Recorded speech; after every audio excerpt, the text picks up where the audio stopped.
Mga idol, kumusta mo diha?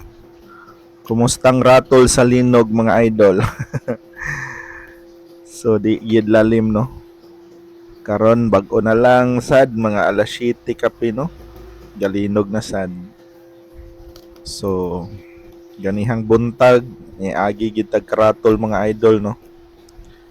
Tungod kay daghan lagi kay crowded lagi kay ato ang gitrabahoan mga idol, so di gid lalim no sa mga tagsa-tagsa ka empleyado nga mga ratol taon. So di ginato ma-blame sila mga idol no. Usa pud tas na ratol mga idol, pero mao lagi mulid mangidas kadaghanan. So ato na lang yung paningkamutan nga pretending nga wa ta naratol mga idol no, pero deep inside kulba sad kay no. Pero mao to, mao namang gid tingali ni mga idol, murag ma-experience ginato ang kahimtang pod sa Japan no, nga halos sa usa ka adlaw kapila pod sila maglinog. Unya ang problema dinhi sa Pilipinas mga idol kay 100% for sure ang atong mga balay, atong mga building dili ta preparado anang 7 kape no, 7 point something nga linog for sure dili gyud. Hoping lang, hoping lang. So mo nang mga tarantar din ta kay mahadlok gid tag mahugno mga idol no, pero sa laing lugar like Japan, kung linog si ilaha dili na kuyaw ng ilahang building mga idol no, tungod kay naka-prepare naman sila ana. So mao na kita hubag-hubagan gid ani mga idol. So ampo lang itas Ginoo ani nga safety lang in town ta no.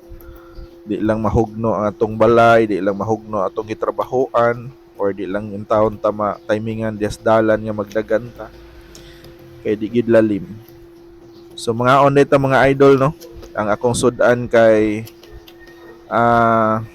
unsa man ni, pritong baki. Di ba taw?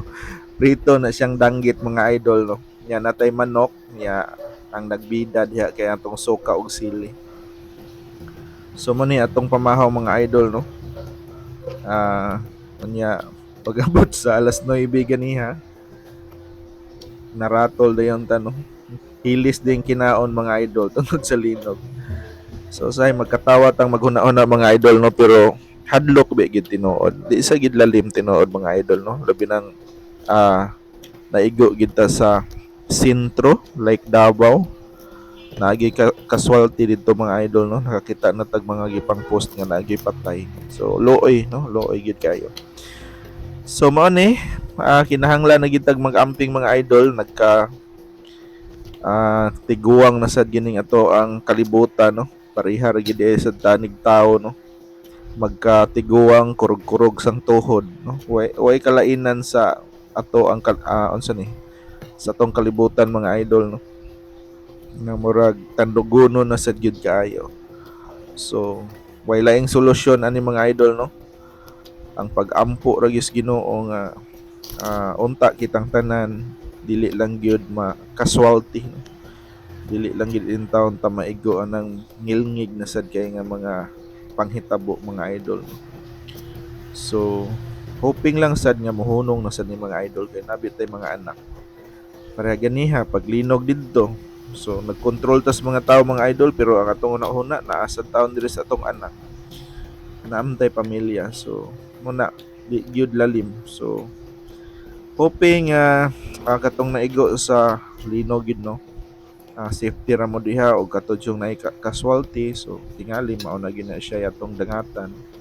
Kay kitang tanan mamatay man gyud, wa mo gyud magpabilin diri sa kalibutan mga idol.